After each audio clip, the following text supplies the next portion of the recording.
পরীক্ষার হলে নৈর্ব্যক্তিক বা এমসিকিউর অ্যান্সার জানো না, তাও সঠিক উত্তর করার প্রবাবিলিটি কিভাবে বাড়াতে পারো চলো দেখিয়ে দিই। মনে করো তোমাদের একটা প্রশ্ন আছে, সঠিক উত্তর কোনটি, ক খ গ ঘ। তুমি এখন কিছুই জানো না, র্যান্ডমলি গেস করে বললা ঘ। তাহলে তুমি 4টা থেকে একটা সিলেক্ট করলা, ইন্টু 100%, তোমার সঠিক উত্তর হওয়ার প্রবাবিলিটি 25%। কিন্তু তুমি যদি এইটুকু ফিগার আউট করতে পারো যে আচ্ছা আমি শিওর যে এটা ঘ হবে না, তাহলে কি হচ্ছে, তোমার 4টা অপশন কিন্তু আর থাকে না। তুমি কি করছো, 3টে অপশন ক খ গ থেকে একটা সিলেক্ট করছো, তার মানে তোমার রাইট অ্যান্সার হওয়ার প্রবাবিলিটি হয়ে যায় 33%। আর তুমি যদি আরো ফিগার আউট করতে পারো আচ্ছা আমি আর একটু শিওর যে খ হবে না, তাহলে অপশন বাকি থাকে কয়টা, 2টা।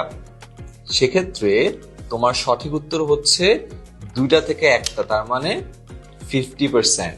এভাবে তুমি যদি সঠিক উত্তর না জানলেও কোনটা হবে না এটাকে প্রসেস অফ এলিমিনেশনের মাধ্যমে বাদ দিতে পারো, তাহলে তোমার সঠিক উত্তরে যাওয়ার প্রবাবিলিটি কিন্তু বেড়ে যায়। বাই দ্য ওয়ে, তোমাদের কিন্তু রেগুলার লাইভ ক্লাস চলছে ফেসবুক গ্রুপে, কমেন্টে লিংক দিয়ে দিলাম, জয়েন করে ফেলো। আর মনে রেখো, এভাবে পরীক্ষার হলে তুমি একটা নৈর্ব্যক্তিক বা এমসিকিউর উত্তর যদি নাও জানো, প্রসেস অফ এলিমিনেশনের মাধ্যমে বাদ দিবা যে অপশনটা একেবারেই হতে পারে না, তাহলে তোমার সঠিক উত্তরে যাওয়ার প্রবাবিলিটিটা অনেক বেড়ে যায়। Best wishes for your final exam.